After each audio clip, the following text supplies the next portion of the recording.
Hello friends, आपका स्वागत है मेरे YouTube channel DC online biology में। पिछले वीडियो में हमने देखा था क्लास 11th की एनसीईआरटी के बुक के आगे के पैराग्राफ्स। ये देखें जो आपके स्क्रीन पे दिख रहा है। इसके पहले की ये सारे पैराग्राफ आपने देख लिया था। अभी आज हमको इसके आगे के पैराग्राफ पढ़ने हैं, ठीक है। जैसे आपके सामने स्क्रीन में दिख रहा होगा रिप्रोडक्शन, जहाँ पे रिप्रोडक्शन लिखा हुआ है यहीं से आपका पैराग्राफ स्टार्ट करना है। इसके पहले के वीडियोज अगर आपने नहीं देखे हैं तो चैनल में जाएं और प्लेलिस्ट से वहाँ वीडियो देखें ताकि आप एनसीईआरटी की लाइन बाय लाइन स्टडी कर सकें, क्योंकि एनसीईआरटी की हर एक लाइन जो होती है वो आपके नीट परीक्षा में या किसी भी मेडिकल परीक्षा में पूछी जाती है। और अगर आप एनसीईआरटी के हर एक लाइन को अगर स्टडी करते हैं, पढ़ते हैं और उसको जानकारी में रखते हैं तो आपका कॉन्फिडेंस लेवल बहुत हाई हो जाता है नीट जैसे एग्ज़ाम में बैठने के लिए। इसीलिए एनसीईआरटी की लाइन बहुत ज़रूरी है और हम लोग उसी काम में लगे हुए हैं, एनसीईआरटी की हर एक लाइन को पढ़ रहे हैं। अभी तक के हमने जितनी भी लाइनें थी सबको स्टडी कर लिया है। अभी हम लोग पहले चैप्टर में रन कर रहे हैं। चैप्टर का नाम है द लिविंग वर्ड, जो क्लास 11th की एनसीईआरटी की बुक का पहला चैप्टर है। चलो इसी चैप्टर में बढ़ते हुए हम लोग अगले पैराग्राफ को लेते हैं। इसके पहले के पैराग्राफ आप वीडियोज में देख सकते हैं। चलो स्टार्ट करते हैं आज का ये वीडियो और लेते हैं आज की पहली लाइन। आपके सामने दिख रही होगी, reproduction likewise is a characteristic of living organism. जैसे आपने इसके पहले की लाइनों में देखा था, ग्रोथ जो था वो क्या था, एक लक्षण था। किसका? सजीवों का ग्रोथ, वृद्धि एक लक्षण था। वही बात कह रहा है, reproduction likewise is a characteristic of living organism. जैसे आपका ग्रोथ था वैसे ही रिप्रोडक्शन, प्रजनन भी सजीवों का एक लक्षण है। सजीवों में पाए जाने वाला एक लक्षण है। क्या? प्रजनन क्रिया जो है वो सजीवों में पाए जाने वाला एक लक्षण है। अब आपको बता दें प्रजनन क्या होता है। प्रजनन का सीधा सा मतलब होता है अपनी जैसी संतान को उत्पन्न करना। जैसे जितने भी जीव हैं, जितने भी सजीव हैं, अगर वो अपनी जैसी संतान को अपनी फोटोकॉपी बनाते हैं तो उसी को हम प्रजनन कह देंगे, ठीक है। सीधे शब्दों में हम बोलें कि रिप्रोडक्शन क्या होता है, अपने ही जैसी संतान को उत्पन्न करना ही रिप्रोडक्शन या प्रजनन कहलाता है। चलो एक लाइन हमने देख लिया, आगे नेक्स्ट लाइन पे आ जाते हैं। इन मल्टी सेलुलर ऑर्गेनिज्म, जो बहुकोशिकीय ऑर्गेनिज्म होते हैं, reproduction refers to the production of progeny possessing feature more or less similar to those of parents. कह रहा है कि अगर हम बहुकोशिकीय जीवों की बात करें तो उनके हिसाब से, अगर हम बहुकोशिकीय जीवों में बात करें तो रिप्रोडक्शन का सीधा सा मतलब होता है कि अपने माता पिता के जैसे लक्षण को रखने वाला नए प्रोजनी को जन्म देना। जैसे कोई जीव है वो अपने ही जैसे लक्षणों को धारण करने वाले दूसरे किसी जीव को जन्म देता है तो इसी को रिप्रोडक्शन कहते हैं। फिर से लाइन को ले लेते हैं। लाइन आपसे कह रही है, इन मल्टीसेलुलर ऑर्गेनिज्म, बहुकोशिकीय जीवों में, reproduction refers to the production of progeny, ठीक है। इसका सीधा सा मतलब है कि जो बहुकोशिकीय ऑर्गेनिज्म है उसमें रिप्रोडक्शन का ये मतलब होता है अपने ही जैसी संतान को उत्पन्न करना। Possessing feature more or less similar to those of parents, जिसके लक्षण बिल्कुल उसके माता पिता के जैसे हों, ठीक है। जिसके लक्षण उसके माता पिता से मिलते जुलते हों, इसी को रिप्रोडक्शन कहते हैं, ठीक है। आगे बढ़ जाते हैं। Invariably and implicitly we refers to sexual reproduction, ठीक है।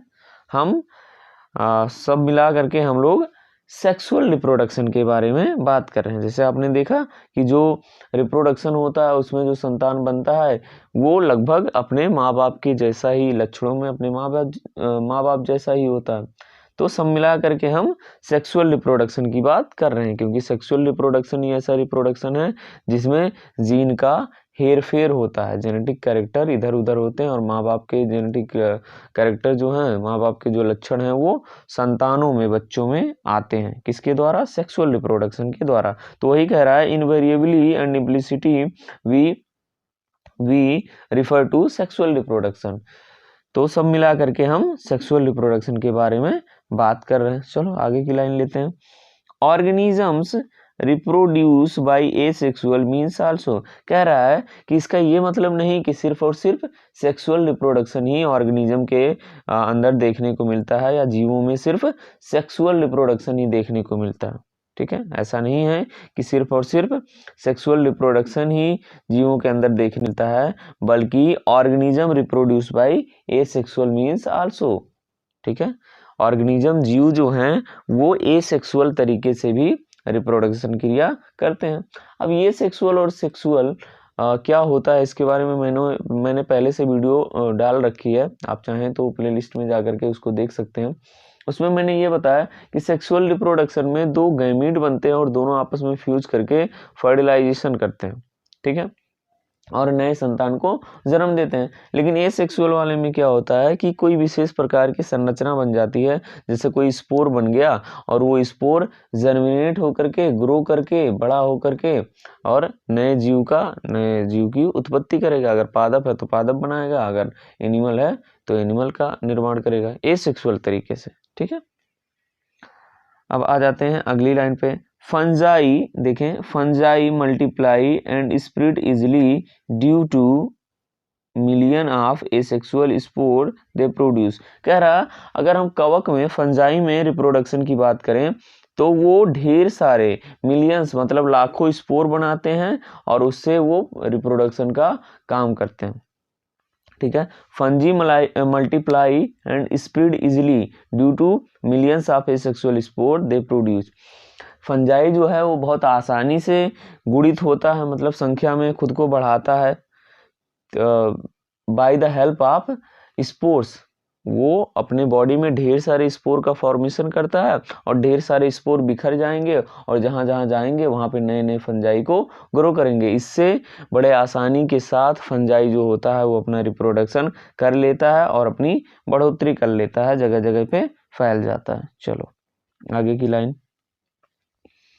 इन lower organism like east and hydra, कह रहा है कि अगर हम छोटे जीवों की बात करें, जो लोअर सबसे निम्न श्रेणी के जो जीव हैं, अगर उसके बारे में बात करें, जैसे ईस्ट और हाइड्रा। ईस्ट जो है वो फंजाई है, हाइड्रा देखने को मिलता है आपका पॉरीफेरा का मेंबर होता है हाइड्रा, एक कोष के जीव ये भी है।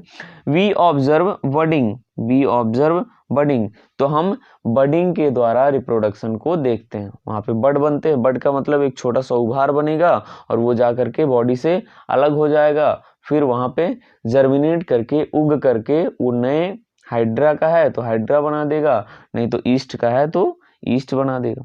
क्या समझ रहे हैं कि अगर हम छोटे जीवों की बात करें, जैसे ईस्ट या हाइड्रा की बात करें, तो इसमें बडिंग के द्वारा, मुकुलन के द्वारा इसमें रिप्रोडक्शन देखने को मिलता है। इसमें होता क्या है, जैसे ईस्ट है तो इसकी बॉडी में एक छोटा सा बड बन जाएगा, एक छोटी सी कली बन जाएगी और वो बाद में कली अलग हो जाती है और फिर ग्रो करके, जर्मिनेट करके फिर पूरा का पूरा ईस्ट तैयार कर देती है।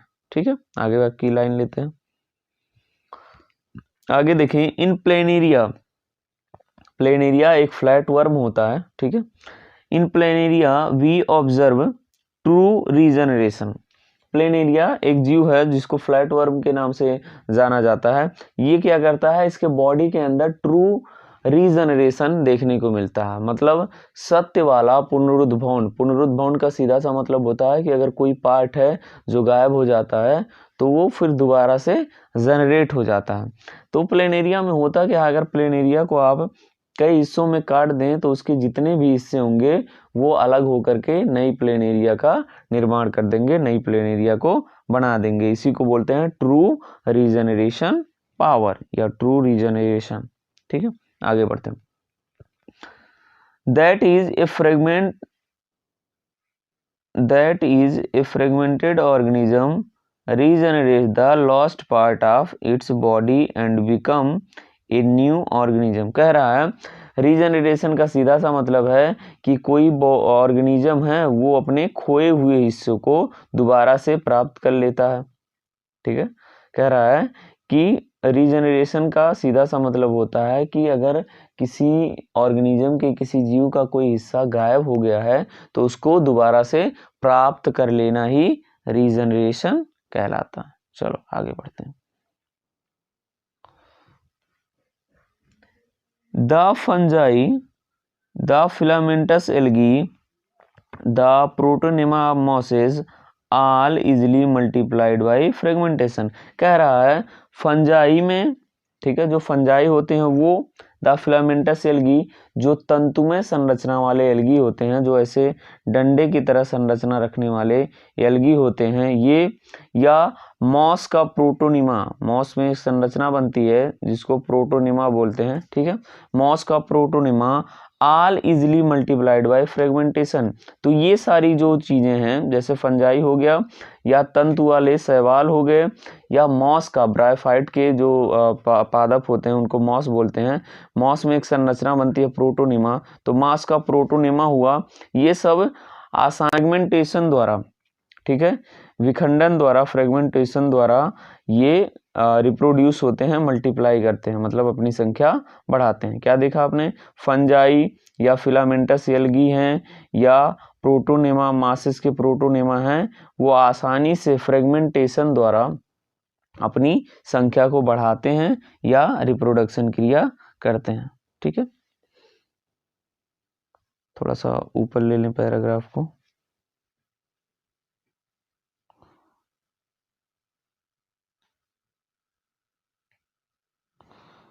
ठीक है,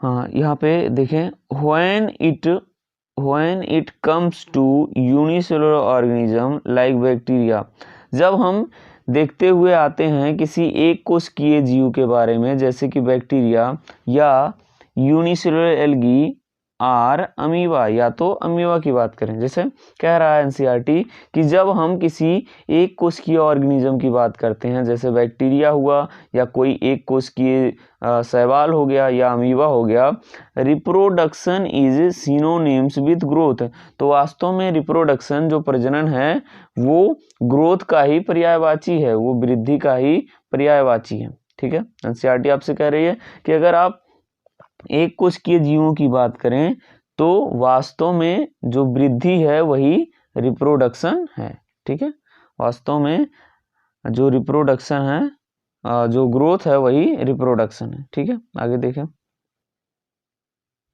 that is increase in number of cell, जिसका सीधा सा मतलब है, वृद्धि का सीधा सा मतलब है कि कोशिकाओं की संख्या में बढ़ोतरी करना, और कोशिकाओं की संख्या में बढ़ोतरी करना ही रिप्रोडक्शन भी कहलाता है, ठीक। आगे, we have already defined growth as equivalent to increase in cell number or mass, ठीक है। एनसीईआरटी आपसे कह रही है कि हमने पहले ही ग्रोथ को, हमने पहले ही वृद्धि को इक्विवेलेंट मान लिया, बराबर मान लिया कि अगर संख्या में, कोशिका की संख्या में बढ़ोतरी हो रही है या मास में बढ़ोतरी हो रही है, तो इसका सीधा सा मतलब है कि वृद्धि हो रही है। वृद्धि का दोहरा लक्षण था मास में बढ़ना या संख्या में बढ़ना, आपने पिछले पैराग्राफ में ये बात देख लिया है। अब आगे बढ़ते हैं।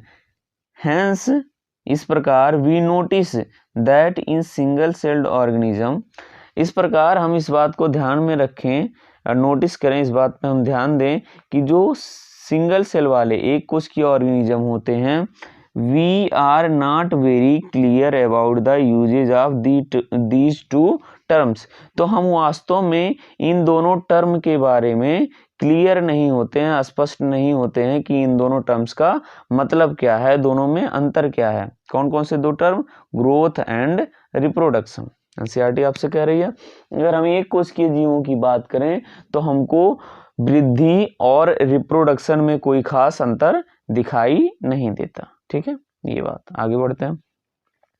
फर्दर, आगे हम अगर बात करें, there are many organism which do not reproduce, आगे कह रही है एनसीईआरटी कि अगर हम फिर बात करें तो हमें पता है कि कुछ ऑर्गेनिज्म जो होते हैं वो रिप्रोडक्शन नहीं करते हैं, मतलब वो प्रजनन क्रिया नहीं करते हैं, ठीक है। अब नाम लिख रखा, म्यूल, म्यूल का मतलब होता है खच्चर, स्टेराइल वर्कर्स भी, जैसे मधुमक्खी के छत्ते में जो काम करने वाले होते हैं उनको वर्कर्स बोला जाता है, ठीक है, जो मधुमक्खियां काम करती हैं उनको वर्कर्स भी बोला जाता है, और वो भी रिप्रोडक्शन क्रिया नहीं करते हैं, और आपका जो म्यूल होता है वो भी रिप्रोडक्शन क्रिया नहीं करेगा, ठीक है।